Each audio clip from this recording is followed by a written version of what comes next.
And on this computer. Here we go. Well, welcome everybody. We just began our recording.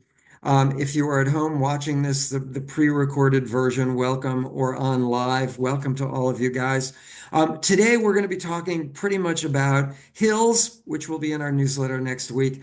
And also, I really want to say something very briefly. Monday, this is going to be a taper week, our second taper week of the season, which means that you guys, as of the end of next week, really the end of Sunday, you're at the end of the peak week of the second phase of 6 phases of training, right? The at the end of the taper week is the end of the full phase, second phase. So that means we're almost a third of our way through our entire training season. And congratulations, everybody.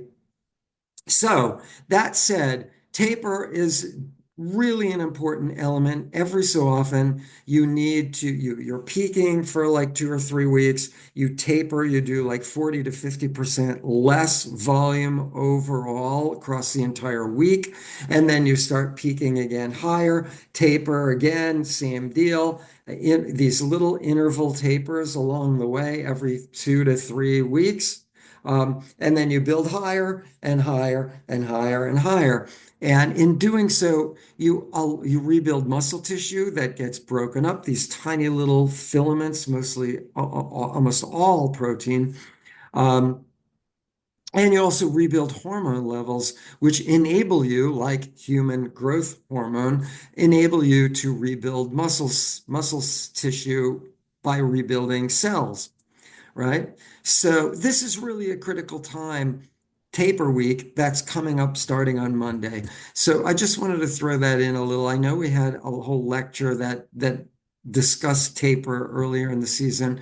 I think it was like lecture 3 or something like that, lecture 4. At any rate, I won't go back into that in great deep detail, but once again, thank you all for joining us today.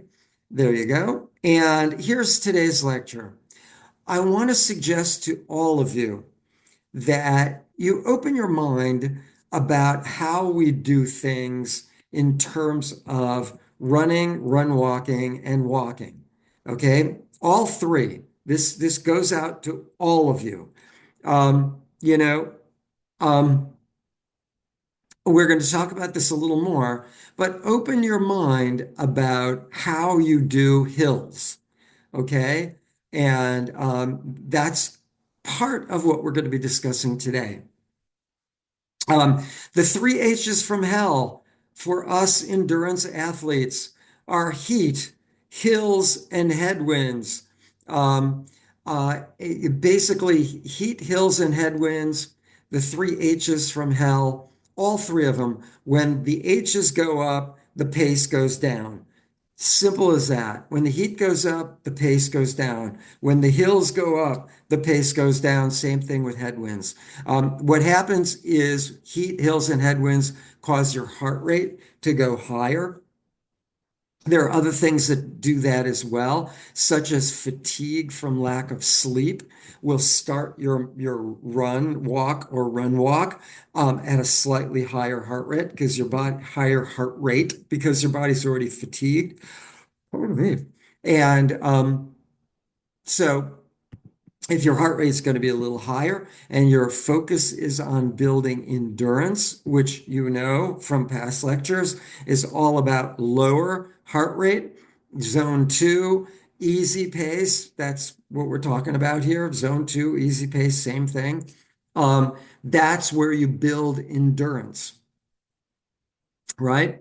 And the reason that you do that as opposed to marathon race pace is that later on we'll do more and more marathon race pace to get used to it for race day, but you benefit from going slower because you get the same physiological alterations in your body internally and you get less risk of injury. So why increase your risk of injury when there are no benefits by doing marathon race pace more often? Way better to do way slower and higher heart rate like threshold work, speed work. But In terms of our weekend runs, in terms of your weekday easy runs, which we also call zone two, conversational pace, where you can talk fluidly like I'm talking now, without pauses, noticeable pauses for breathing, like I'm kind of talking now and doing this. That's not zone two. At any rate, you want to keep a lower heart rate. So when you're going up those hills, when you're dealing with heat, headwinds, whatever, that's causing you to have a higher heart rate or even fatigue from lack of sleep, if you just got over a cold, your heart rate is going to be a little higher normally, even starting out, just because your body is still fatigued, just like lack of sleep. Your lungs may not be open all the way. Your alveoli is a little sponge. Call it like the gatekeeper from the oxygen coming from your lungs going into the little, shall we call it the turnstile of the oxygen from your lungs going into the red blood cells in that take the little, shall we call it the car that takes your oxygen through the bloodstream into your muscles, so it gets utilized in your muscles, the oxygen and the minerals and all that. Oxygen in that alveoli, this little sponge-like device that your lungs blow air into, and it's filled half with blood that goes right into the red blood cells and carries those red blood cells, like I said, through your bloodstream, through your arteries first into your muscles, then your veins back up into your heart. That little area of sponge-like, that area, the alveoli, can also get closed up a little bit more. So you're not getting as much oxygen in, you're not getting as much blood in. It's like imagine squeezing a sponge a little bit more. You're not going to get as much air or water into that sponge. The same thing with that alveoli between your lungs and your bloodstream. Hemoglobin, which we gain more of from low, well, really just about any heart rate, I would guess. We get more blood cells from just about any heart rate and hemoglobin. Hemoglobin ride, shall we say, on the red blood cells, and they attract oxygen into the little car, we'll call it, that is the red blood cell, right? And that's what attracts the oxygen through this alveoli system. And we'll call it the turnstile to get on the ride. The car would be the red blood cell to take the oxygen all the way around your body. So that's how this whole thing works. And if you're fatigued or you're sick, all of that may be a little more closed. So you're not going to be as efficient. Your heart is going to have to pump more. Your breathing rate is going to be higher. So sickness, lack of sleep, all of that work the same way as heat, hills, and headwinds is the whole point. So slow it down on the where there's heat, hills, headwinds, where you're sick, where you're getting over a cold or whatever, not when you're sick, but when you're getting over a cold, or when you're lack of sleep. You can always feel free to go to a slower group.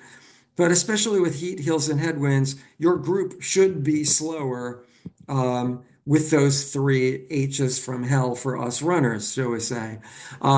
So the key to all of this is when you're going up a hill, when it's hot day, when you're going up, when you're dealing with headwinds, the run groups, the run walk groups, the walk groups, you really, really need to slow it down.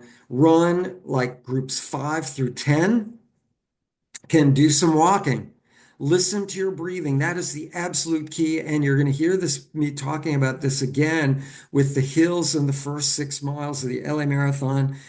Pardon me, I'm burping. I cannot emphasize this enough that the first 6 miles of the LA Marathon really have the biggest hills in the whole race. And we are going to run 2 weeks before the LA Marathon. I believe it's March the 1st, 1st or 2nd, that Saturday. I believe it's the first this year. We are going to run the first 6 miles of the LA Marathon. You'll see those hills. You'll experience them for yourself. We're going to start on the starting line. We're also going to do a run at Dodger Stadium starting on the starting line in December. That's a different story. We're just going to run some hills around Dodger Stadium or outside the parking lot in around Dodger Stadium. But the first 6 miles of the LA Marathon really are so critical that you really need run groups 5 through 10, need to do some walking in those big, big hills. Third, right out of the gate, you turn left a little bit, as you'll see. You go up and out of the stadium parking lot. That's a third of a mile hill.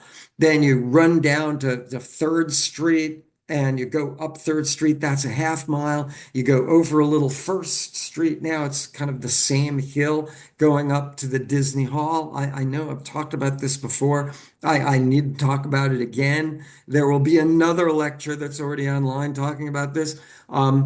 And that same First Street, same hill going up to the Disney Hall, that's a half mile as well. You go to the right, over, and then left down Temple. And then as soon as you go underneath that overpass and on Temple, you start going up Temple for about a mile. You take a right turn over the freeway, you're still going up. Take a left turn on a side street, you're still going up.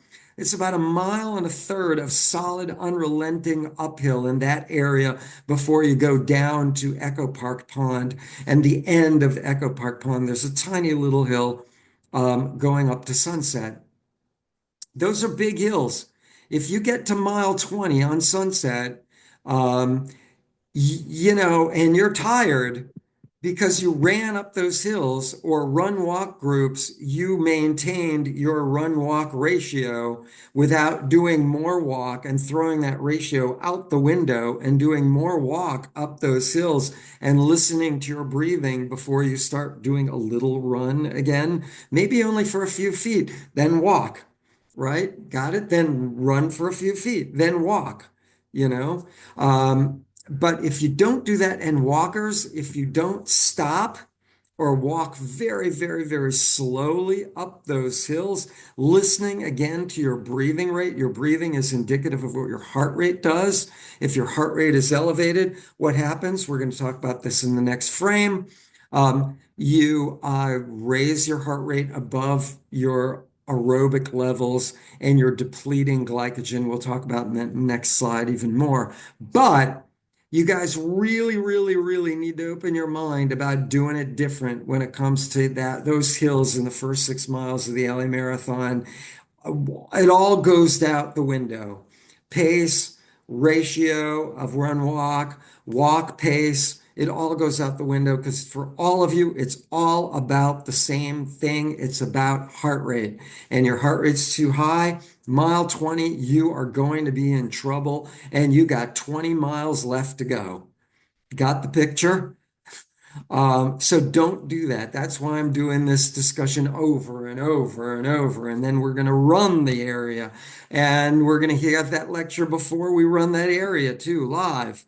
Um, so, hill training is designed to do a couple things, which is going to be another lecture later in the season, but a little quickie preview. You do gain strength from doing a little hill training. The old Arthur Lydiard program does actually have more hills in the second phase, which we're in now. The second phase of training, I do tend to push it on a little beyond that.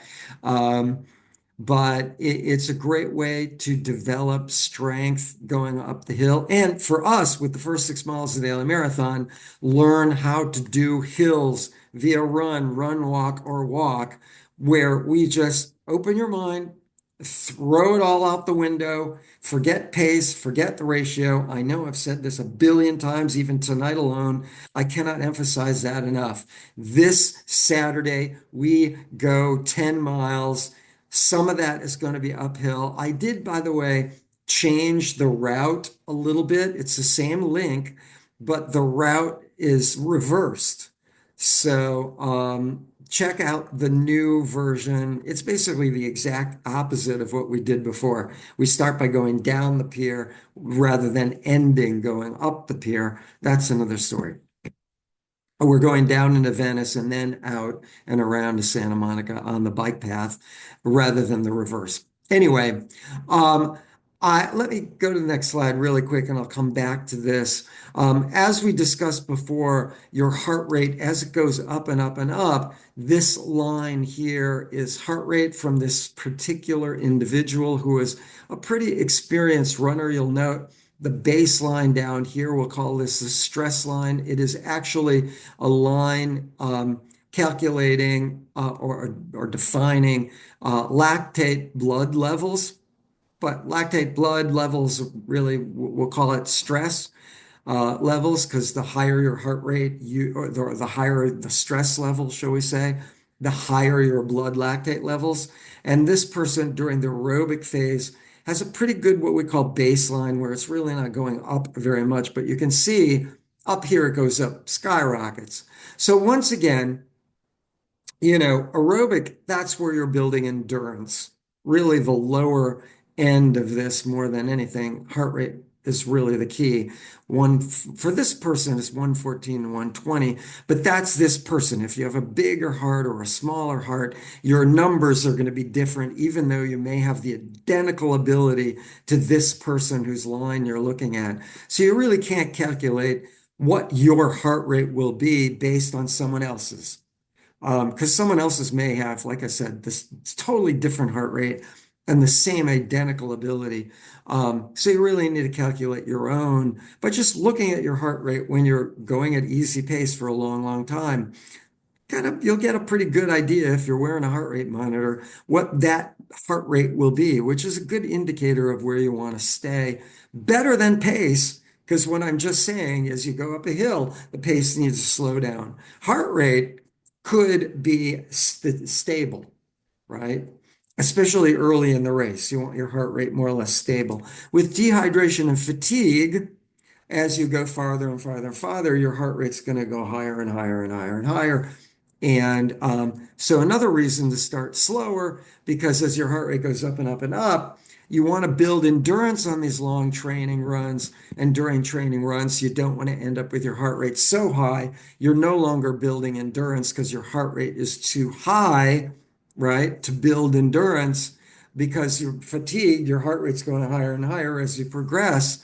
So that'll be particularly important when we get into longer and longer, 16 to 20 miles, especially kind of distances that you start slow and you really focus on low heart rate early on and take those hills, particularly low heart rate, especially on those training runs, on Saturday runs, especially, which emphasize building endurance. Even on those hills, we want you in that aerobic easy zone. And then, of course, as your heart rate gets higher, you get into all these higher zones and anaerobic threshold. You're really running like 5K or faster pace. You're breathing really, really hard AT pace. You're utilizing only glycogen. You're only carbs turn into glycogen. There's no fat burning, no fat utilization. Fat becomes the resource for fuel you use, as do carbs. But carbs become glycogen. Glycogen becomes the resource for fuel that you use at more at higher heart rate. In case you didn't hear one of my earlier lectures, right now we are using fat and carbs because we're sitting and we're at lower heart rate. Unless you're out there running and listening to this, you're using more fat and than carbs. So that's where you want to be, is when you're doing, even going up those hills, is low heart rate. Don't worry about it. Doing low heart rate, easy pace, slower than marathon race pace. For runners, that means about a minute to a minute and a half slower, minute to a minute and a half, people, slower than marathon race pace. And then run walkers, it's kind of the marathon race pace is kind of in the middle of that range. And walkers, it all shifts. So you're actually walking faster than marathon race pace in your training. To be honest, I can't exactly explain why that is for walkers. I know a lot about walking. I learned a lot about walking from a pro walking coach at Stanford University. Excuse me, oh God. Um, anyway, Berkeley University up north when I took a class up there.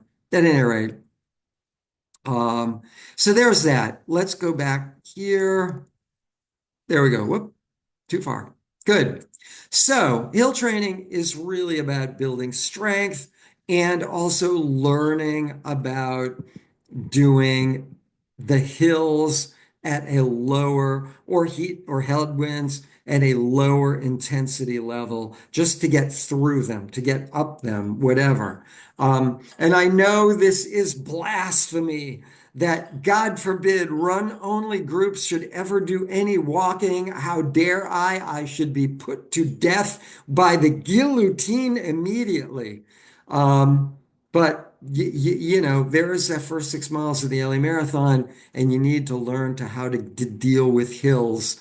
Run walkers, I know, blasphemy that we're going to cause you to like throw away temporarily going up a hill or heat or headwinds. That all a consuming ratio that is so important to everybody. Frankly, it's all about heart rate. Your breathing rate, again, is indicative of your heart rate. That's what it's really about. This timed thing is kind of crazy. It works, yes, but on flat ground on a cooler day, got the picture. Um, it does not work on going up a hill or even down the hill. You know, you can run more down the hill. It's about heart rate. Um, at any rate, and I know all of this is blasphemy to suggest that a walker should, God forbid, stop and rest and then walk up again because you're listening, your breathing rate increased, and you want to keep your breathing rate low because we're building endurance. We're not raising your threshold. Remember that picture I showed before of that threshold there, that anaerobic threshold? These thresholds, if you could run really fast, run walkers, if you're going to try and raise your threshold on a track workout or doing during a threshold run, a T-pace run, you're really running run walkers to raise your heart rate as high as you can. It's not like you can walk it, but walkers also, you're walking as really, I've seen walkers just flying around the track. Um, and that's what's going to raise this bar right here and this bar higher so that your heart rate will probably be a little higher and this bar down here will remain the same. And you will be this bar down here, in other words, the level of intensity or stress on your body will remain the same, even though your heart rate, you're going faster. Got it? Your heart rate is higher and you're going faster. That's what speed work does. Speed work enables you to go faster and more efficiently, and it moves all these lines, all these thresholds higher. The blue one, the yellow one, the orange one, the red one, all of them get shifted faster. That's what speed work does. All good. Um, at any rate, and with that, that is really pretty much the end of today's lecture on hills, the three H's from hell, hills, heat, and headwinds, and the blasphemy of thinking, God forbid you should ever slow it down or throw away that all important ratio for run walkers or stop for you walkers. Um, and God forbid runners should ever walk anywhere, except for the fact, actually, ultra marathoners do a lot of walking up those hills, and with good reason, they're keeping their heart rate lower. So they're utilizing more fat because they're going farther. And it really does become for ultra marathoners a critical element to remember that blasphemy idea or blaspheme idea. I don't care. Anyway, um, that idea of blasphemy, who cares? Anyway, that becomes a critical element to their surviving the distance that they're going, is really focusing on their breathing rate, which again is indicative of their heart rate, and slowing it down in whatever way they need to. With that, I'm going to say good night to all of you watching this as a video at home. I'm going to stay online for question and answer. So don't any of you go away who are online live. But with that, to all of you who are online, are watching the recording of this, I say, as I always do not look at where you are today and ask why. Look to the future and all the possibilities that lie therein and say, why not? And with that, I say another thing that I always say to you watching the recorded version of this. I say, thank you, and we'll see you all at the finish line. Now, everybody else, stay online and let's turn this recorded thing off.